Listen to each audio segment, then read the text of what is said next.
Good evening, Plano families, Plano kindergarten families. We are excited that you guys have joined us. We know we have several people watching live now, but this video will also be available to watch anytime. So if you're watching it another time, welcome. We're glad you were able to check in. I just want to start off and just welcome our graduating class of 2034. So these kindergartners are going to graduate high school in the year 2034. I can't imagine what I'm going to look like at 2034, but we are excited to welcome a new group here, and we're excited that next year is going to be more of a typical school year than what we've experienced lately. So our motto at Plano Elementary is each child, each day, and that means that we look after the individual needs of each student, and we do that daily. We know every child is unique. Every child comes from a different background. Every child has special talents and gifts, and we want to recognize that and serve kids in the way that best serves them. I want to let you know about some of our priorities here at Plano. Our top priority is to make sure students are safe at all times. That is our number one thing that we're concerned about. And we know, especially as a kindergarten student and as a kindergarten parent, this might be your first time that you've sent a student off to school. We know some have not sent students to daycare. I remember when I sent my 3-year-old daughter to daycare the first time, it was a very traumatic experience for me. So we want you to know that we understand the awesome responsibility you guys have given us, and we're going to make sure to protect your students and keep them safe. Our second important priority is to promote the academic success of students. And it's so fun at the kindergarten age because there's so much growth that happens this coming year. And we're excited to see the growth in your students. And then our last priority is to provide learning opportunities outside the classroom. And this happens as students progress through elementary school. They'll have more and more opportunities, but we want to see them develop leadership roles, develop communication and collaboration skills as they progress through Plano Elementary. So we are known for having a high energy and a positive environment here at Plano, and we know that the day you walk in through our doors, you're going to feel that environment. And we expect that of all of our team members to make sure that we are providing energy. You know, one of my favorite days or parts of a day is car riders, and I love opening doors in the morning for arrival and just greeting students. Sometimes students come out and they're, maybe they just ate their Pop-Tart in the car on the way over. But I love saying, good morning, welcome to Plano. And they're gonna get a bolt of energy when they show up here every day. So we, in addition to academics at Plano, it is important for us that we develop great citizens of our community, and that starts in kindergarten. We want them to know that we have students from all different backgrounds and diversity, and we want to celebrate that and to teach our students about their community and the people that live here. And as you might know, we are a Leader in Me Lighthouse School, so that means that we follow the 8 habits of happy children, and these are our leadership skills that we emphasize, and it starts in kindergarten. School, when we were back in school, was very teacher dominated. The teacher set the tone, the teacher did everything. But as students progress through Plano, we want to give the students more ownership and more jobs, more responsibilities for running our classrooms, and that helps cultivate those leadership skills. So I'm just so excited to see our new Panthers and to get a new school year started. But first, for tonight, I just want to go through and introduce. We've got several fabulous teammates here. So we're going to go through here. We'll start off with Miss Floyd. Hello, I am Michelle Floyd, and this is my 7th year teaching, and this will be my 4th year at Plano as a kindergarten teacher. Kindergarten is one of my favorite grades to teach because our students come in and they just have all this excitement for learning, and it's so fun to get to share that with your kindergarten students. A little bit about me. I'm originally from Michigan. I have a master's in teaching with an emphasis on reading instruction. And when I'm not in the classroom teaching, spending time with our wonderful Plano Panthers, I enjoy spending time with my husband, Kevin, our dog, and my cat, and spending lots of time at the lake. Thank you, Ms. Floyd. Mr. Woodworth. Good evening. My name is Chad Woodworth, and I have been teaching kindergarten at Plano for, I believe this will be my 10th year. And I just had a conversation just a few moments ago with someone, and they called me a brave man, and I said I wouldn't trade it for the world. I absolutely love what I do, and I love the wonder that these kids bring to my life. A little bit about myself. I have two boys. One just turned 14 and the other is 11. And I guess I say with some pride for my sons that my older son is on the autism spectrum. So that's very dear to my heart, teaching people about that. And as Mr. Fraser said, diversity and learning all those types of things. And I really look forward to this coming year. I can't wait to meet everybody. Thank you. Thank you, Mr. Woodworth. And Miss Allen. Hello, my name is Miss Allen. I'm the Family Resource Coordinator at Plano Elementary School. And you all will meet me whenever you come in to do your Brigade screening for your kinders that you'll learn about soon. But also my job is to really just destroy the barriers that our students have that could cause them not to have a successful school experience, like not having school supplies, clothing, food. All those things are things I provide, and just really help our kids have a great and joyful school experience. So you'll see me often, and I'm here if you need anything. Thank you, Miss Allen. Miss Davenport. Hey Plano, I am Kaylee Davenport, and I am the curriculum coordinator here at Plano Elementary School. And I oversee our curriculum and making sure every student gets what they need academically. This is my 12th year at Plano, so I've been here my whole career too, and I'm so excited just to meet all of our new Panthers and get this year started. Thank you, Miss Davenport. Miss McKinney. Hello, Plano Panthers. My name is Alicia McKinney. I am the Dean of Students here at Plano. This is my 16th year in education, where I was a teacher for 10 years and then moved into the administration role. This will be my 5th year coming into Plano.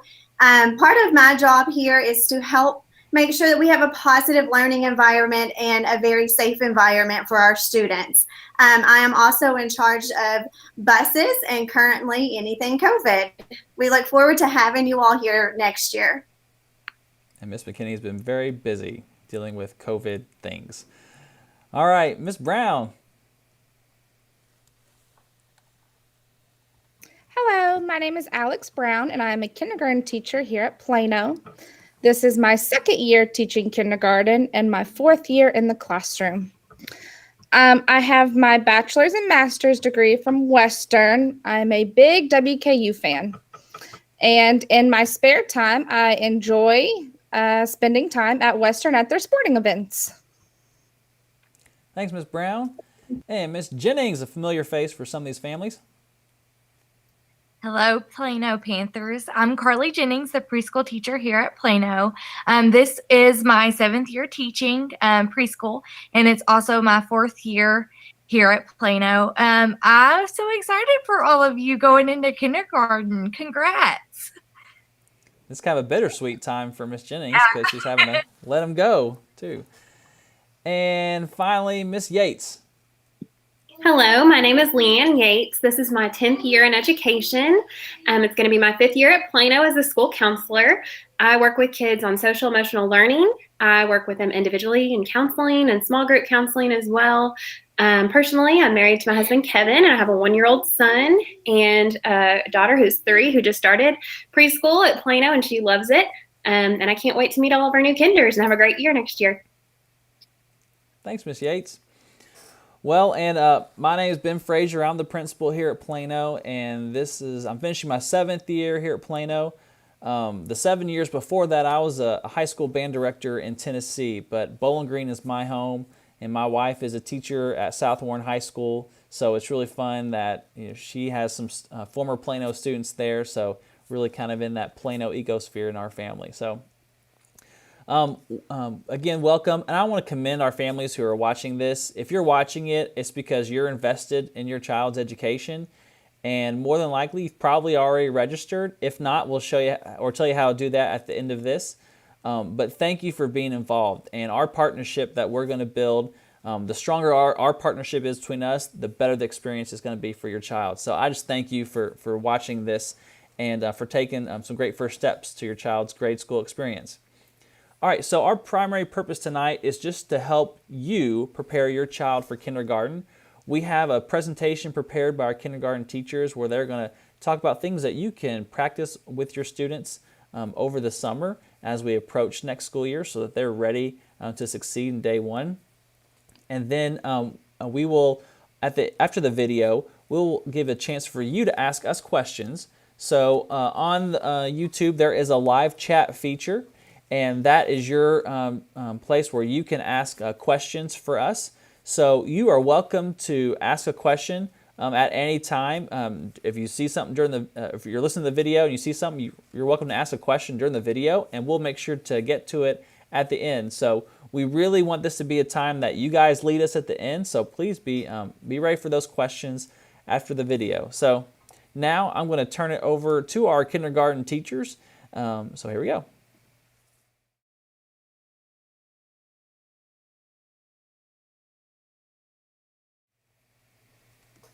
All right, of course, there's always some fun little glitch with technology. We're going to upload this video one more time.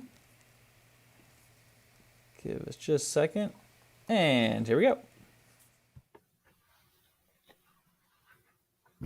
Hi, welcome to Plano Elementary School's Kindergarten Readiness. So let's talk about kindergarten readiness. School readiness in Kentucky means that each child enters school ready to engage in and benefit from learning experiences that best promote the child's success. State screening data has shown us that 5 of 10 children are ready for kindergarten, and the state has determined 5 developmental skills that define kindergarten readiness.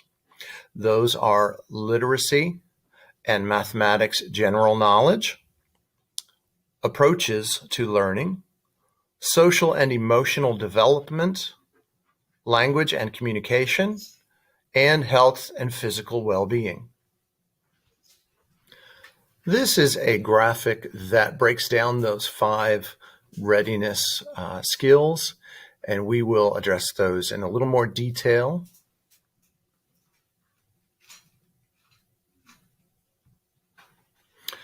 Health and physical well-being is really foundational to all the other skills. If we're not healthy and we're not physically well, then we can't really achieve success in other areas. To promote health and physical well-being, you can be sure that your child eats a balanced diet, eating plenty of fruits and vegetables and getting adequate protein each day. Be sure that your child gets plenty of rest. Be sure that your child receives all required immunizations, receives regular medical, physical, vision, and dental care, and see that your child can perform fine motor skills or activities and gross motor activities. To prepare your child's health and physical well-being for kindergarten, you can complete physical, vision, and dental exams. Ensure that your child's immunizations are up to date. Promote healthy habits such as good food choices, and get plenty of exercise by playing, and see that your child gets plenty of rest. If you have any concerns about your child's development, it is important to communicate those concerns to your family pediatrician. We are also going to discuss social and emotional development. This is another very important skill that your child needs to have to enter kindergarten successfully. Some ways that you can help foster social and emotional development within your child is to help them practice playing, sharing, and learning with others. Help them practice simple rules and routines at home. Help them develop and show a curiosity for new things around them. and help them learn to work independently. Completing independent tasks at home can really help foster your child's social and emotional development.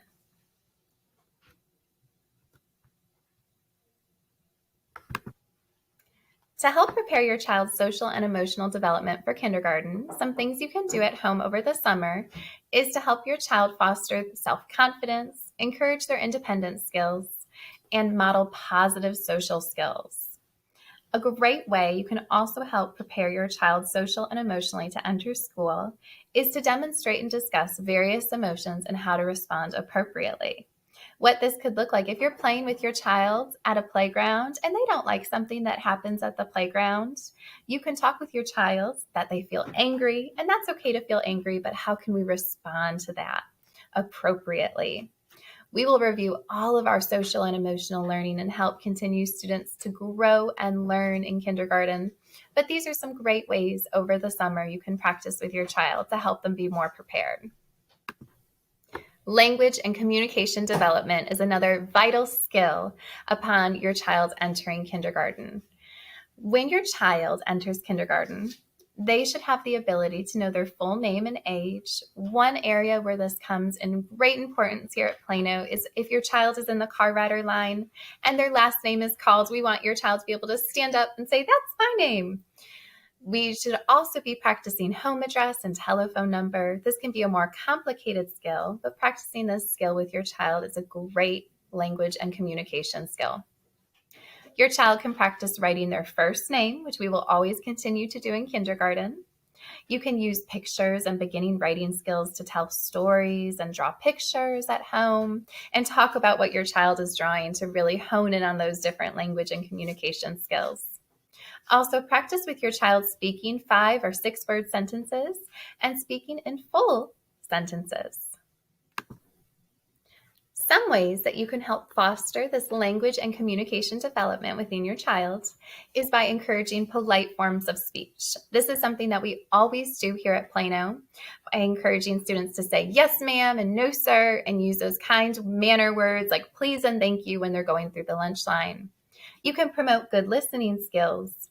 In kindergarten, we always talk about how we have eyes watching, ears listening, voice quiet, and body calm so that we can be whole body listeners.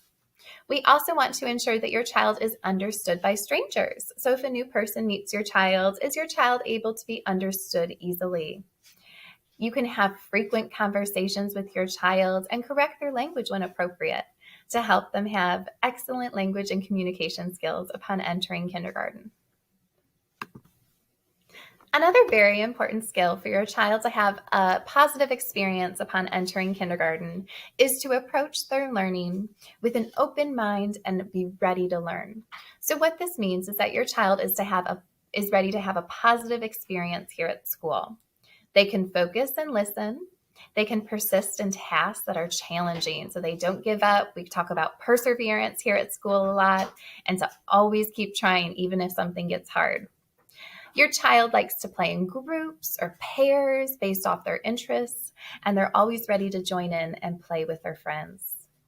You can also help your child be curious to help develop that beginning love of learning. Some ways that you can help prepare your student for kindergarten to approach their learning with a positive mindset is to give your child simple chores at home, helping them to foster their independence again and be proud of the tasks they're accomplishing. You can encourage your child to listen and follow 1- and 2-step directions. For instance, start by having your child put on their coat. Once they master that independently, you can say, okay, now I want you to first put on your coat and then put on your shoes. Can we follow those 2-step directions without needing a verbal reminder? You can encourage your child to clean up after themselves and praise them for their efforts. Remind them that they are in charge of themselves and just to help them take ownership of their belongings. This is a great way to help them develop a positive mindset and come to school ready and prepared to learn. Here are some ways that over the summer you can help prepare your students in math. One thing is you can sort and classify objects. In kindergarten, we classify objects by their size or their color. You could also have students identify basic colors and shapes, whether that's colors of the rainbow or shapes 2-dimensional or 3-dimensional. Counting to 30 would be a great way to prepare them for kindergarten, or if they can count beyond 30, that would be awesome. Counting sets of objects up to 10 and identifying their numbers up to 10. In kindergarten, we will learn actually up to 100. You could also practice and teach your child positional words such as under, above, and next to. A great way to prepare your student in literacy is to read frequently together. A great way to do this is to read a book before you go to bed.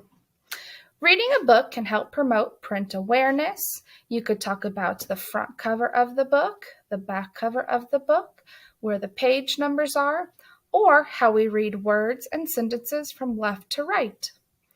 As you're reading the book, you could also talk about rhyming words and have students produce rhyming words, and making sure that students use various writing utensils.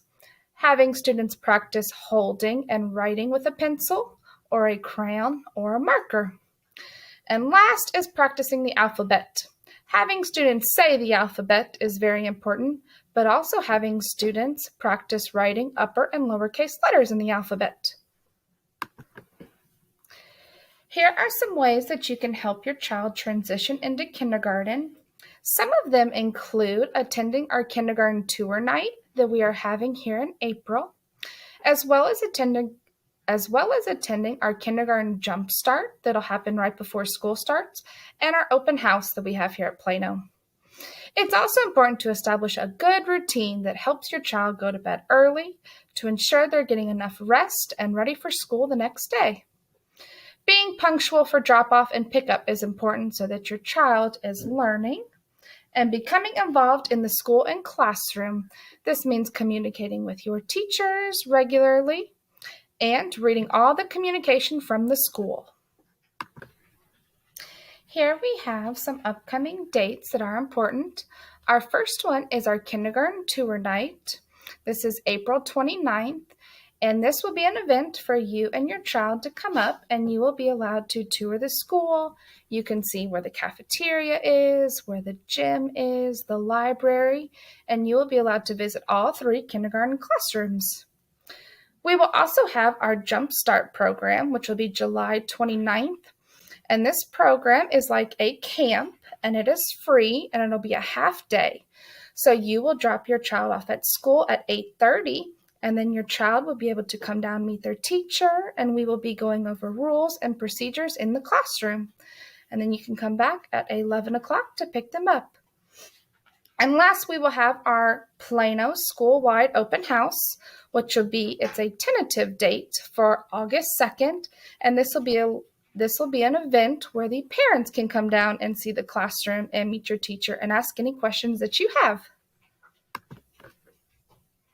That concludes our presentation. Here in a moment, we will be going live and we will be able to answer any questions that you may have. Here we've come up with a list of questions that you may have.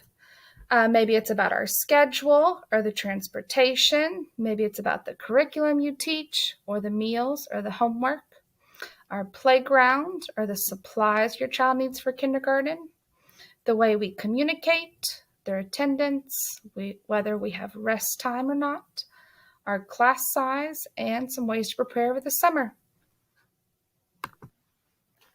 Thanks for listening. All right, well, I appreciate our kindergarten teachers leading us to that important information. Parents, I want you to start thinking about your questions and leave your questions in the chat box. I'm going to just put a little comment in there so you kind of get directed to it. But I'm going to actually remind you some things that Ms. Brown talked about, kind of next steps. What do we have coming up?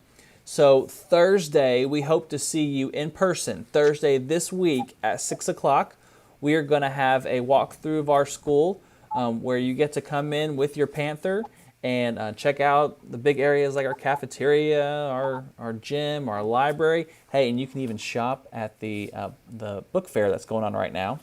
and then go get to walk in some classrooms, and you'll get to leave with some goodies.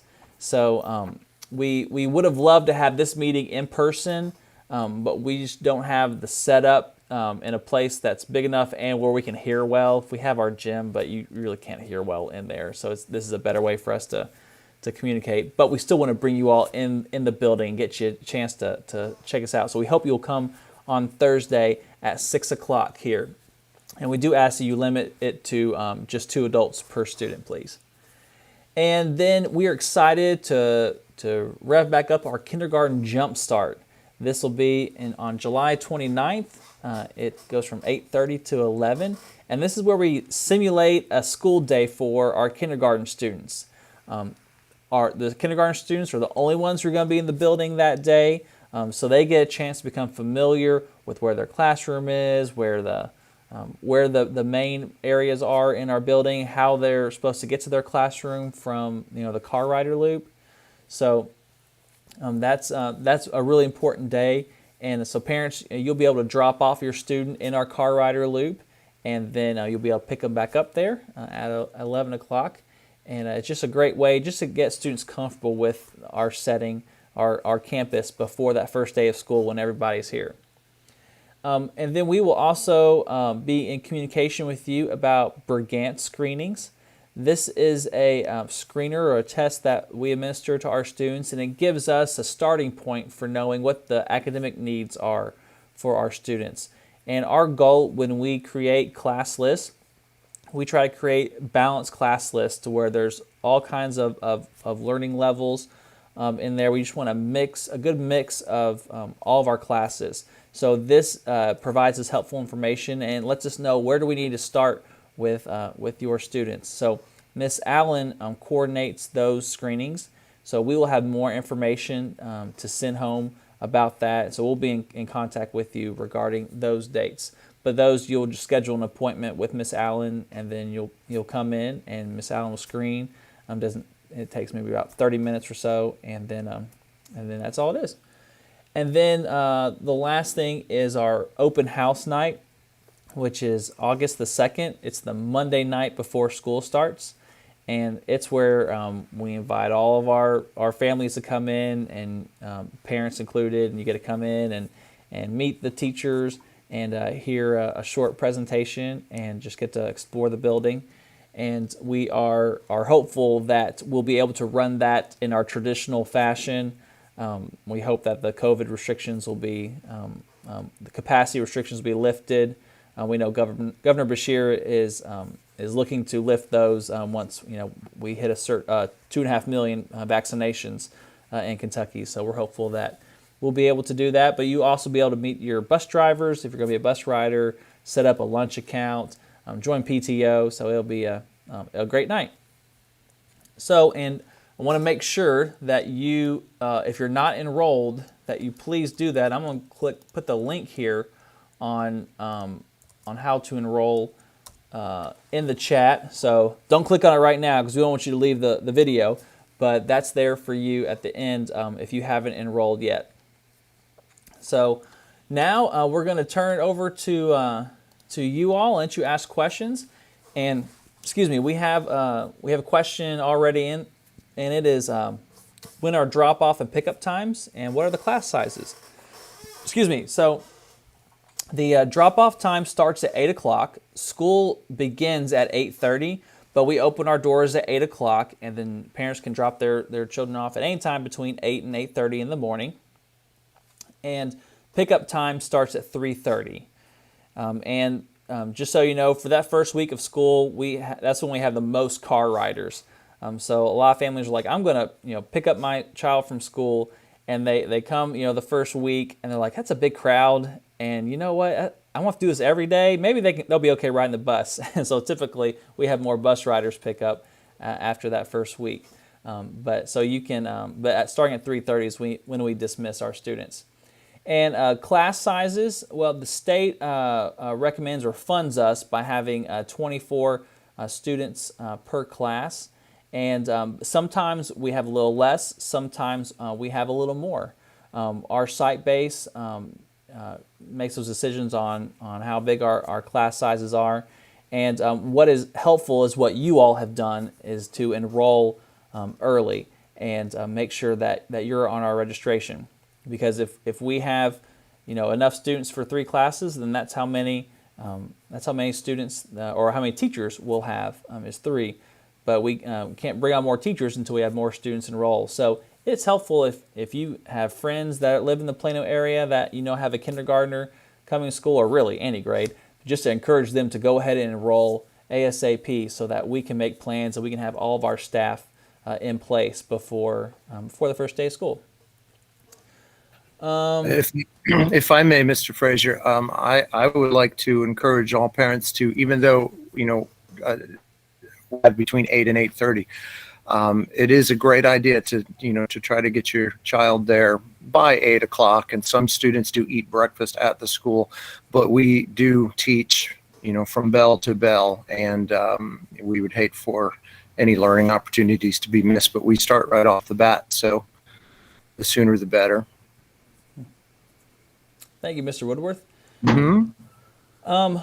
And next, we have a question: are there any rules around what can be sent for lunch and snacks?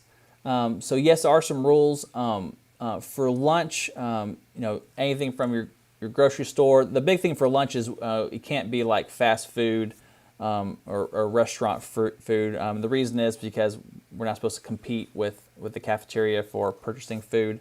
But you go to the grocery store and you fix your child something for lunch, then by all means, bring that to them. We just can't, bring McDonald's in for students. And snacks, again, assuming we are in a normal year, and we plan on allowing parents to bring in snacks again next year. I'll let some of our teachers answer that. What do y'all prefer for snacks? I can speak a little bit on that for our kindergarten teachers. We just say 1 healthy snack a day. We normally take our snack break in the afternoon. With our COVID procedures in place, we've been enjoying our snack outside, 6 feet apart on our nice sunny days. And if not, we go to the gym to eat our snacks so we can be spread apart. But every year we always just say 1 item because we tend to eat quickly so we can jump right back into our learning when we're done, and just something healthy to keep our brains working. Thanks, Ms. Foyt. Randall asks, we enrolled last week. Will we receive anything in the mail? Yes, you will be getting a letter from me in the mail, and it details important events coming up, the events we talked about, and also information about how to sign up for those Brigance screenings. We are waiting on information from our district on when we can start scheduling those Brigance screenings, so we're waiting on that before we send a mail out. And we also like to let a little time pass so that when we send that mailer out, we've got more student, or as close to as many students are going to enroll as possible. So you will be getting information from us regarding that. And Kaylee asks, what supplies will they need for the half day? I'm guessing the kindergarten jump start. So teachers, one of y'all want to answer that? I guess I'll jump in there, and you guys can correct me if I'm wrong, but I do not believe we need any supplies for that particular day for the students. At some point, Mr. Frazier, I believe we will have a supply list on the Plano website, and I suppose I see no reason for, you could probably bring those on that day, although you don't have to. So as far as that day goes, we should be good to go. And I feel the need just to clarify that the jump start, yes, is a half day, but school is all day. just erring on the side of caution there, just to make sure we're clear. And we do anticipate that school will take place 5 days a week. Our superintendent has stated that's the goal, and I think that's the direction we're heading in. Of course, we know with this pandemic, things have changed before, but hopefully we are on the tail end of this. But I would say go ahead and plan on 5 days a week. If there's anything different, of course, we'll let you know.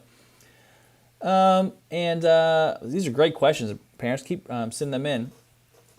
Let's see. Heather asks, is before school care available? What time does that begin? Yes, we have a partnership with Community Education, and they start at, I'm blanking on the time. I can't remember if it's 6 a.m. or 6:30. But we'll be sending that information to you also.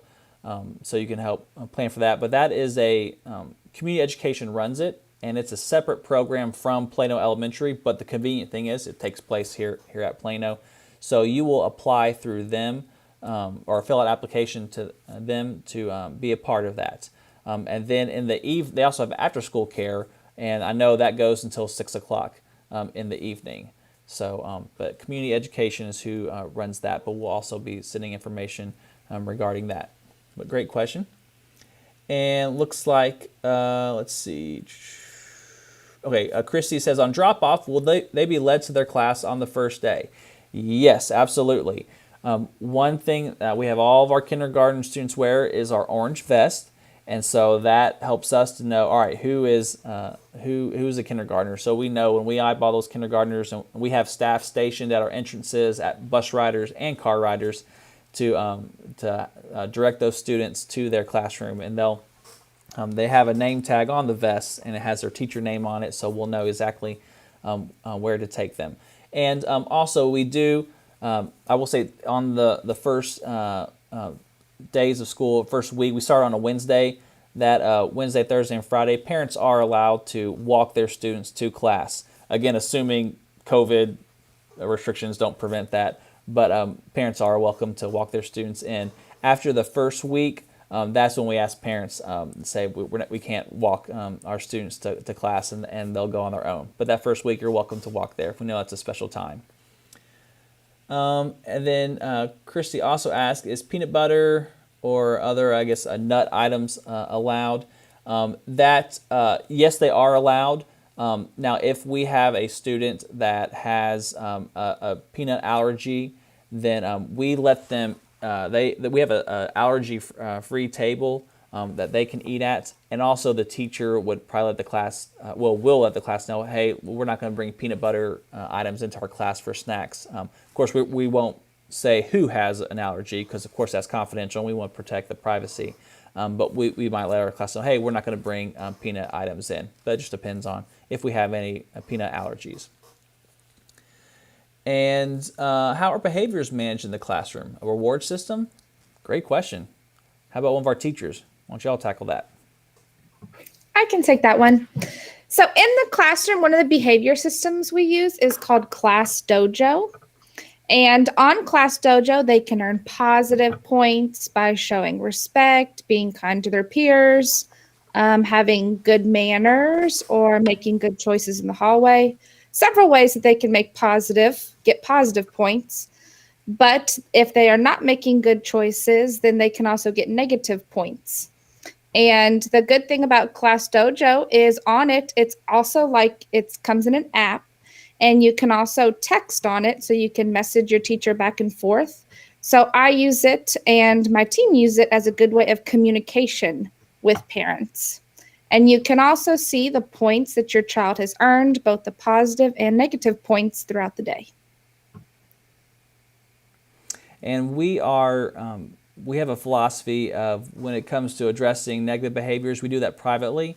We do not embarrass students or single students out in front of others. We treat behaviors just like an academic subject. We know some students, they need to be taught what correct behavior is. So we use those as teaching moments. And in previous years, it has been a thing to have, a clip chart displayed where every student sees where every student is on a behavior-wise. But we have gotten rid of those clip charts because, another student's behavior, that's not the business of another student. So we really protect the privacy of students with that. And we give several ways to reward positive behaviors. In addition to what Ms. Brown said, we also have Panther Paws that are little tokens we give out that any staff member in the school can give out to students. And typically a class will set a goal for, okay, when we earn 20 Panther Paws, we're going to get 5 extra minutes of recess, and or some other goal. And so we track that and reward that. And we also have positive office referrals, where you think about, when the student goes to office, it's because they've misbehaved. But these are because the student's done something great. And we want to reward them, and we'll bring them to the office, and we'll call a parent and report to the parent, hey, here's a great thing that your child did today. So we really put an emphasis on recognizing positive behaviors. Megan asks, how do teachers usually communicate with parents on a regular basis? Email, text? Is there a specific app used? Teachers? So every week, us kindergarten teachers, we send home a weekly classroom newsletter. And like Ms. Brown said, we also all use Class Dojo to communicate. And that's a quick and easy way to sort of communicate with your teachers, your child's teacher.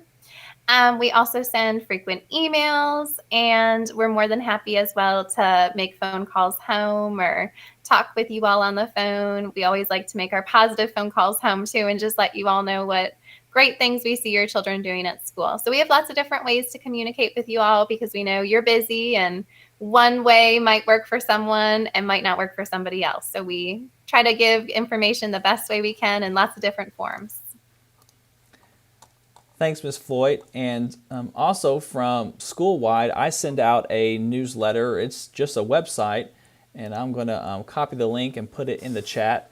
I send that out every week, and what you can do is it just has school-wide announcements, and it also has some other important links. Like if you want to schedule a parent-teacher conference, there's a button on there where you can do that.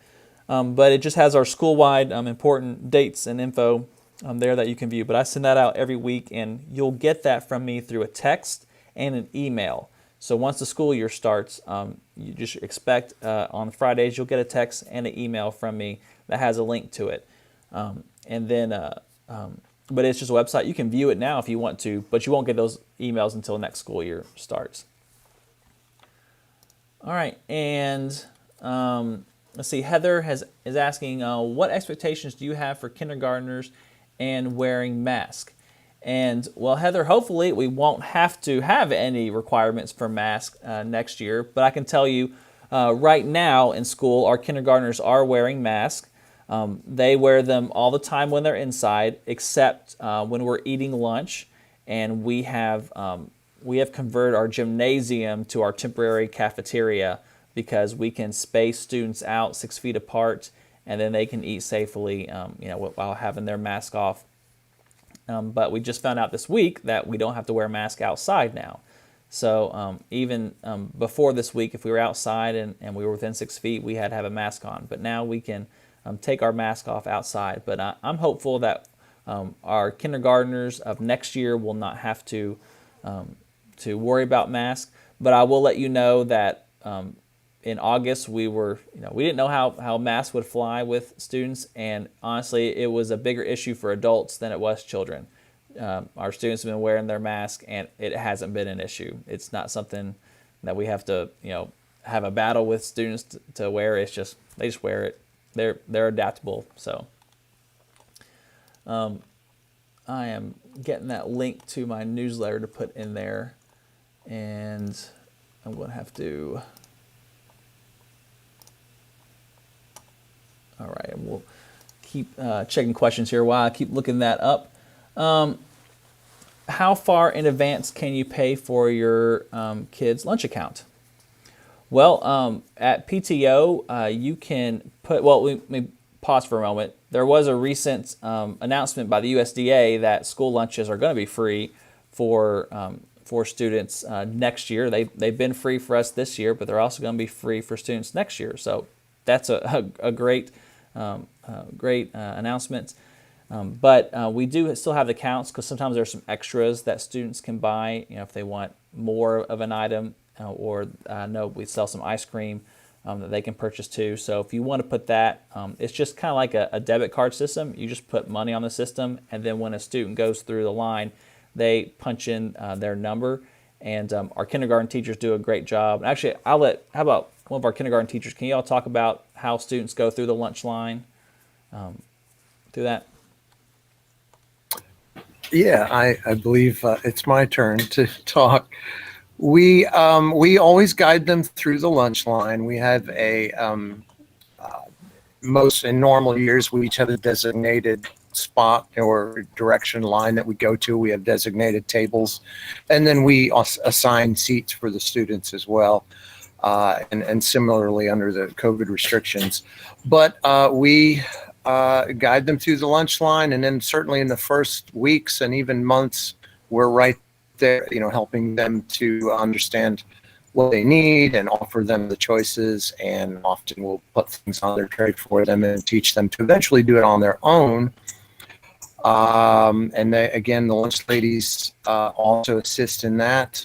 And then once they are seated, again, in their assigned seats, we have adults in there, tending to them, and they are, I guess, almost always, for our little ones, they are our kindergarten aides that are there to assist. So whether that be, help opening a milk, or if they have a spill, or if they need a spoon or anything of that nature. I hope that answers your question. Thank you, Mr. Woodworth. Mm-hmm. We have Megan has another question. She asks, how often do students get recess or breaks? They're having trouble being still and focusing, and is it scheduled or situational based? So, one of our teachers want to take that. So yes, that's a great question. So for our recess, we have about 25 minutes for recess outside. And right now, currently, our 3 kindergarten classrooms are separated. We have rotations outside. So one day our class is on the playground, the other day our class is on the basketball courts, and the other day our class is out in the kickball field. So we're on rotation, so we do have recess where they're allowed to take their masks off. We also have a built-in mask break. So during the mask break, we get to go outside. It's about 10 minutes, and we can take our masks off and enjoy some fresh air. And then we also have, during snack time, we're allowed to take our masks off. So we have 3 long periods where we get mask break, and then we come back in and are ready to learn. And hopefully, again, we're not have to worry about mask breaks next year. But we do have, the recess time where they're outside. But I'll tell you, students do not just sit in their seats. This year, they've sat in their seats a little more, again, because of pandemic reasons.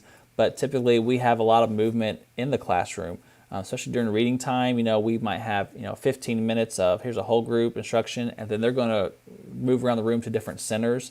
So we try to keep them active so they don't get, stir crazy from sitting still. And our teachers put a lot of brain breaks in, where they might play, a dance along video where there's a song being played and there's some singers dancing on the TV, and they're up dancing with them, because we know students need to get wiggles out. And so I enjoy when I pop into class and there's a brain break going on, dancing with them. So that is important. And this goes along with the question that Chrissy asked: are there wiggle seats or bands in the classrooms? And yes, some of our classrooms have some designated areas, or we might have a student, we know they just have a lot of wiggles and they need a fidget or something to use. So we don't have those. There's not one for every student in the classroom, but if we see a student has a need for one, then we're going to make it happen and we'll provide one for them. Randall asks, where do we need to enter for the walkthrough on Thursday? The front of the building or the back? Randall, I'm so glad you asked this question. Something very confusing about our building is that our front entrance is in the back of the building. So when you pull into Plano, drive around to the back and you'll see our parking lot there, and our front entrance is next to our parking lot. So when you drop off your students for school, you drive around the back. Our car rider loop is next to our main entrance in the back. The front loop that's right off Plano Road when you first come in, that's where our buses unload students, and those doors are locked. So if you have to come drop something off during the school day, don't come in those doors. Go around to the back, and that's where our main office is, and that's where you can buzz in and be let in. But yes, on Thursday, go around to our main entrance, which is in the back of the school. And Miranda asks, are snacks provided by the school for snack breaks, or do the parents need to provide that each day? So I'll turn it over to whichever teacher's next on the rotation. We do keep snacks in our classroom. We never let our students go hungry, so we always have extra items in the classroom if needed. Sometimes the cafeteria provides them. And we have lots of choices for our students if they need it, but we do ask that parents send them in if possible, because it just makes it easier so that we don't have to supply them for all of our students. Thanks, Ms. Floyd. Well, I'm going to pause just for a moment, and if there's any last questions that parents want to enter on the chat, then now is your chance. But I want to say I just appreciate you all watching this. And again, what I said earlier, if you're watching this, especially watching it live, you are on it and you are wanting to make sure that your child has a great experience the first day. And we are so excited to partner with you. And another great way to partner, Christy, is to volunteer with our parent-teacher organization. That is our main parent volunteer hub. Our PTO provides lots of things for our classes. They provide some startup funds so teachers can purchase supplies for their students at the beginning of the year. They run our fall festival, our spring fling, some of our big events, and they do some fundraising and support our school. We have, a few years ago, we purchased new TVs for all of our wall panel TVs for all of our classrooms, and it was because of a big donation by PTO that we were able to do that. Our playground, whenever there's something damaged on it that needs to be replaced, our PTO is who takes care of that. As far as volunteering in the classroom, that is left up to the teachers on how they want to utilize that. There is, if you ever do come into the school to volunteer, there is a process you must follow. Miss Allen, would you like to talk about that training? Yes, there is a parent volunteer training that we offer at Plano. Sorry, my dog is in the background. Hold on. My little hush. Okay. We did not offer it this past year because of COVID, but I am really hopeful that we'll be able to start that back up this coming school year to give parents the opportunity. It'll be taking place in the afternoon, so parents can come after work, and there'll be several opportunities to get trained. It's very short, but it does require that you come in person and sign several forms, and then you'll be good to go. Thanks. So Taylor takes care of that training, and then our teachers figure out how they utilize those volunteers. So I appreciate Ashley and Randall's comments on there. This has been our pleasure to spend time with you, even though it wasn't in person, it was virtually. And, the great thing about a video is, hey, you think they said something in that video. What was it? Well, you can always just go back and watch again and pause it and find it. We got 2 late questions in. Okay. So Daryl asked, how is the dynamic of going to the bathroom? So you want to talk about restroom breaks? I guess Mr. Woodworth, are you next? I believe so. Well, as it stands right now, I will clarify that Miss Floyd and Miss Brown do have bathrooms in their classroom. I do not. At one point, I won't go into reasons, I suppose, but there's benefits and not so benefits to that situation. Nevertheless, we do have scheduled bathroom breaks several times a day, 2 and 3 times a day. If we don't have a bathroom in the room, students are still allowed to go. We do try to limit it to, I don't want to send a child right in the middle of math unless it's obvious that it's necessary right then and there. But we do, from day one, we teach all procedures from how to walk in the hallway to how to take turns using the bathroom. And if I'm reading you right as a kinder parent, you're probably wondering to what degree, do we assist in any way? And I'll just be honest with you, we really don't. We do hope and expect that all children can use the bathroom on their own. There are situations that arise on occasion, that we may need a change of clothes or whatnot. We do, I guess you could say, limit our interaction in those situations, but guide the child through it. But they do great. They really do. They're absolutely resilient right from day one. I hope I covered that, kinder teachers. I hope I didn't miss anything. No, thank you, Mr. Woodworth. Yes. And then Megan asks, is it possible to set up a meeting with the counselor before school starts? And absolutely, yep. Ms. Yates, what's the best way for a parent to get in contact with you? really whatever is easier for the parent. They can call the school and schedule a meeting with me or stop by to meet with me in person. Or if they like to send me an email, it's leanne.yates@warren.kyschools.us. So whatever is easier for them will work for me. Absolutely. If you have a concern, we would appreciate the chance to talk with you before school starts so that we can all be on the same page and make sure we have a great start to the school year. So with that, I just want to thank parents again for coming out. Thank you to my team here for being available on the evening. And don't forget, Thursday, we look forward to seeing you all here at 6 o'clock. And hope you guys have a great evening. Thanks for joining us.